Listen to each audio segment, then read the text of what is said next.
Afin d'éviter le scénario catastrophe, notre super-héroïne à nous, Laetitia Barlerin, va voler au secours de Charlotte Valandret pour que le calme règne à nouveau dans cet appartement. Bonjour Laetitia. Enchantée. Vous allez bien? Très bien. C'est la maison des chats ici, hein? Il y en a quelques-uns. Ah, en voilà un déjà. Ouais. Un persan. Bonjour toi. Un persan chinchilla. Oui. Ce petit bout. Ces petits bouts. Bonjour toi. Et je crois que j'ai vu le petit. Oui, voilà. ouais. Mais Prairie ne sort pas du champ. C'est peut-être parce qu'ils sont le vétérinaire. Ah. Prairie. Prairie. Oh loulou. Oui, doudou. Et ben voilà. Hop là. Oh, c'est trop beau. Vous avez des très beaux chats. Vraiment. Alors, mais je sais que vous avez un petit souci parce que... Où est le troisième chat? Oui, bah Lola, elle se cache sans arrêt dès qu'il y a quelqu'un qui vient. Elle est très peureuse, elle est très sauvage, elle a peur des bruits. C'est une chatte qu'il faut apprivoiser. D'accord. Pourquoi vous avez pris un troisième chat? Ah bah c'est un coup de folie, bah, parce que je suis comme ça, j'ai des impulsions. Oui. Et je suis passée devant une animalerie, je suis rentrée et il avait envie de sortir et je l'ai sorti. Un coup de cœur. Voilà. Il faut toujours se méfier des coups de cœur, car l'arrivée d'un nouvel individu dans une maison peut être vécue comme un bouleversement par les chats résidents. D'autant plus si l'endroit est clos comme un appartement. Enfin, lorsqu'on décide d'acheter un chat en animalerie, il est impératif de se renseigner sur les origines, la provenance, les conditions de vie en élevage avant son arrivée dans l'animalerie. Bon, en tout cas, vous êtes tombé sur Une crème. une crème, Ah oui. un très beau chat, plein de vie, qui est très, très sociable, c'est très bien. Sauf que vous avez Lola, qui, elle, est beaucoup moins sociable. Oui, et qui a elle un est comme moi, en problème fait, avec- Lola. Oui, la preuve en image.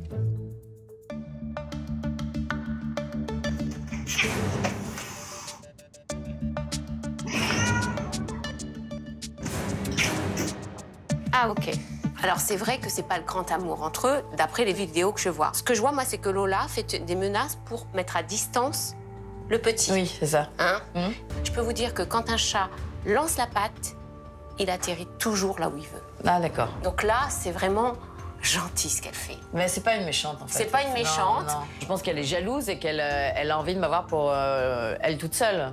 Et quand je passe un peu de temps toute seule avec elle, elle est... Parce qu'elle est collée à moi, en fait. Enfin, c'est la... Finalement, c'est peut-être celle qui est la plus câline avec moi. Ah. Qui m'attend à la porte quand je rentre, qui, je sais pas, qui me regarde dans les yeux, où j'ai l'impression qu'on se comprend. D'accord. Lola, pour moi, a ce qu'on appelle une humeur anxieuse et craintive. Alors, tout élément étranger ou nouveau est une menace pour elle. Quand le chaton est arrivé, elle a anticipé en disant « c'est une menace pour moi ». C'est pour ça qu'elle a eu cette attitude avec lui. Le comportement anxieux de Lola remonte sans doute à sa petite enfance avant qu'elle ne soit adoptée par Charlotte. Je pense que Lola n'a pas bénéficié d'un environnement physique, affectif, maternel et même humain propice à son équilibre émotionnel. Et je pense qu'il y a une chose qui s'est passée aussi avec elle, c'est qu'elle a ritualisé son contact avec le petit. Il approche, elle crache, un coup de patte, il s'en va. Et le rituel lui permet de s'apaiser, c'est-à-dire que dès que le chaton part, la tension émotionnelle diminue, elle se sent bien. Pour les chats qui sont hyper anxieux comme Lola, les rituels sont un moyen de se stabiliser émotionnellement.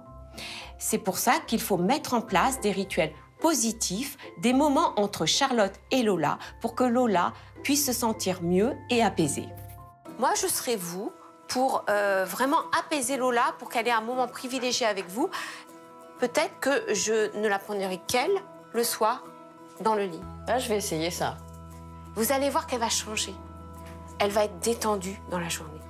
Parce qu'elle aura eu ça, justement. Elle a eu sa dose. Ça vous parle, Ouais, ça, ouais, ce que c'est je dis? intéressant. Oui, oui. L'idée qu'elle puisse être mieux, c'est génial.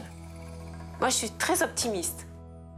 Plus Lola sera détendue et apaisée, plus elle va accepter le chaton. Alors j'ai une dernière astuce, c'est de prendre un vieux t-shirt, de l'asperger d'extraits de valériane ou de catère, ce sont des plantes qui sont euphorisantes puis apaisantes pour les chats, et de déposer le vieux t-shirt sur le lit. Au bout d'un certain nombre de jours, portez le t-shirt le soir dans votre chambre. D'accord. Comme ça, elle sera contre vous et ça va encore plus la rassurer. Ok, Bah, je vais essayer de... Si ça marche, je vais faire des vidéos. Bah oui. Et je vous les enverrai. Valériane Cater. Oh, génial. Oh, merci. Je suis contente. Et vous me tenez au courant, bien sûr. Oui, d'accord, avec plaisir. D'accord? Ouais. Génial. Au revoir.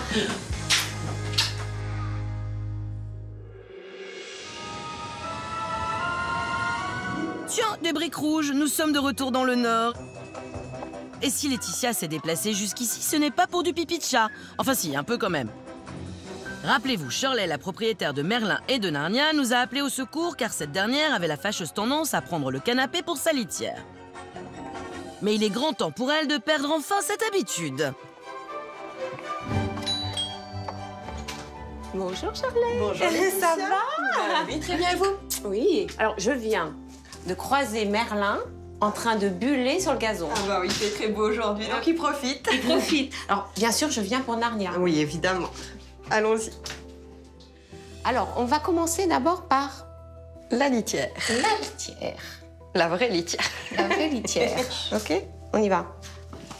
Alors, pour moi, cette litière est très angoissante pour un chat. Je déconseille de mettre une porte. Regardez, c'est quelque chose qui retombe, qui fait du bruit. Les chats n'aiment pas, ça glisse sur leur dos, ça peut leur faire mal. Et du coup, ils hésitent à rentrer. D'autant plus qu'ils se retrouvent dans une boîte fermée, petite, qui les angoisse. Ce que je vous conseille, c'est non seulement d'enlever la porte, mais d'enlever le dessus. Tout le haut, voilà. Là, on est mieux. Ensuite, il faut bien la placer car les chats sont comme nous. Ils aiment les endroits calmes pour faire leur petite affaire. Donc on lui met ses WC dans un coin et pas dans le passage. Moi, je m'y connais, moi, à force, hein, forcément. Mais surtout, moi, ce qui m'intéresse aussi, c'est la litière en elle-même. Parce que ça aussi, il faut travailler dessus pour l'attirer dans le bac et pour qu'elle prenne plaisir à uriner dans ce bac. D'accord. Quand elle vient sur le canapé, qu'elle gratte le plaid, c'est doux, c'est pas du gravier. Effectivement. Nous avons remarqué que certains chats, comme Narnia, apprécient d'uriner sur des textiles. C'est pourquoi je conseille dans un premier temps de placer des tissus au fond du bac pour que Narnia se réapproprie le bac, qu'elle y vienne, qu'elle s'y habitue, et dans un second temps, d'y placer du gravier pour qu'elle réapprenne à uriner dans une vraie litière. Donc, on va jouer là-dessus. Regardez, j'ai pris des textiles, alors des vieux textiles hein, qui ont déjà vécu, faut le savoir, qui vont servir justement de base à la litière. D'accord. Mais c'est douillet, dites donc. En plus, par-dessus, on ajoute un peu de litière et là, c'est le total kiff pour les coussinets. Oh! Elle ira dedans. Oui. Elle sentira, Oui. elle va peut-être uriner et après, elle va gratter, comme si elle grattait le plaid qu'elle a l'habitude de gratter sur le canapé. Ça D'accord ? marche. Petit conseil pour attirer Narnia dans le bac, vous pouvez mettre quelques gouttes d'eau de javel sur la litière. Ok. Ça sent l'ammoniac, c'est-à-dire l'urine. Elle va venir, elle va renifler et elle sera tentée d'aller uriner dans cette litière. D'accord. Maintenant, il faut savoir où poser ce second bac à litière de Narnia. Moi, je pense dans une des pièces là. Les toilettes me semblent particulièrement intéressantes. D'accord, bah ça marche, allons-y.